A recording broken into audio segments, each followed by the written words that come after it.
कार्तिक महात्म चतुर्थो अध्याय। नारद जी ने कहा कि ऐसा कहकर विष्णु भगवान मछली के समान रूप धारण कर विंध्यवासी कश्यप ऋषि की अंजलि में आ पहुँचे। कश्यप ऋषि ने दया करके उन्हें अपने कमंडलू में रख लिया। जब वह उनके कमंडलू में न समा सकी तब उसे कुएं में डाल दिया।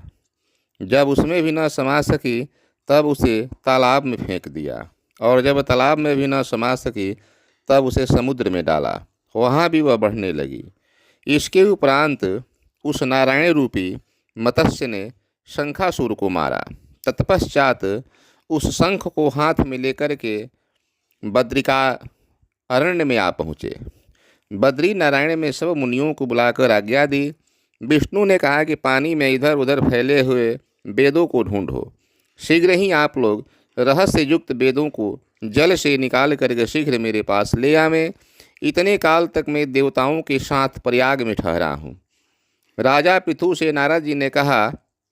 उसके पश्चात अपने तपोबल से समस्त ऋषियों ने यज्ञ बीजों सहित सब वेद मंत्रों को ढूंढ निकाला। उन मंत्रों से, उन वेदों से जो जो भाग जिस जिस मुनि को मिला वह भाग उस मुनि का हो गया।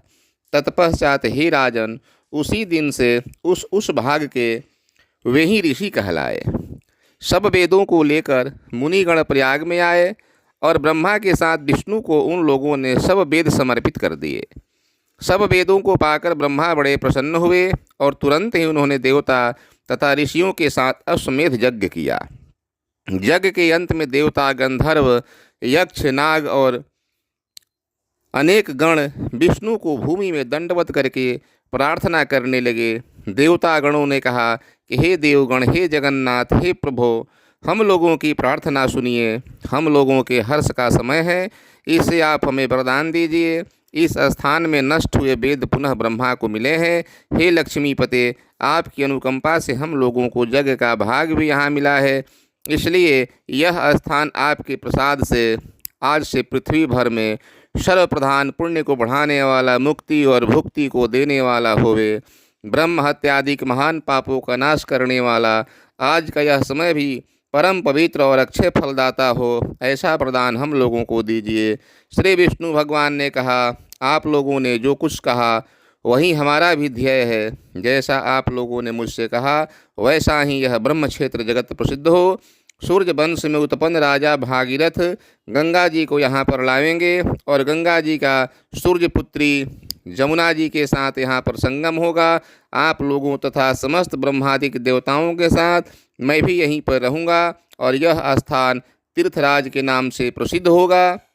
यज्ञ, दान, व्रत, हवन, जप और पूजादिक कृत्य यहाँ पर सदा अनंत फल देने वाले और मोक्षदायी होंगे। 7 जन्मों के किए हुए ब्रह्म हत्यादि महापाप भी इस तीर्थराज के दर्शन मात्र से उसी समय नष्ट हो जाएंगे। जो बुद्धिमान मनुष्य मेरे सन्निकट तीर्थराज में शरीर त्याग करेंगे वे मेरे ही शरीर में मिल जाएंगे, फिर उनका पुनः जन्म नहीं होगा। जो प्राणी यहाँ अपने पितरों के उद्देश्य से श्राद्ध करेंगे उनके पितर साक्षात मेरे समान रूप वाले हो जाएंगे।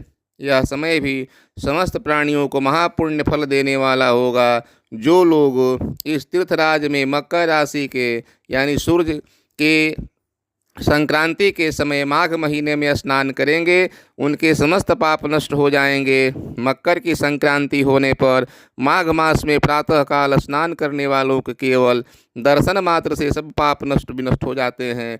जैसे सूर्य के तेज से अंधकार नाश हो जाता है, वैसे ही माघ के महीने में मकर की संक्रांति के होने पर प्रयाग में संगम में स्नान करने वाले प्राणियों को मैं सालोक्य यानी कि अपना लोक, सामीप्य यानी अपने समक्ष, सारूप्य अपना स्वरूप और इन 3 मुक्तियों को प्रदान करता हूँ। इसलिए हे मुनिगण, आप लोग मेरे वाक्य को सुनिए।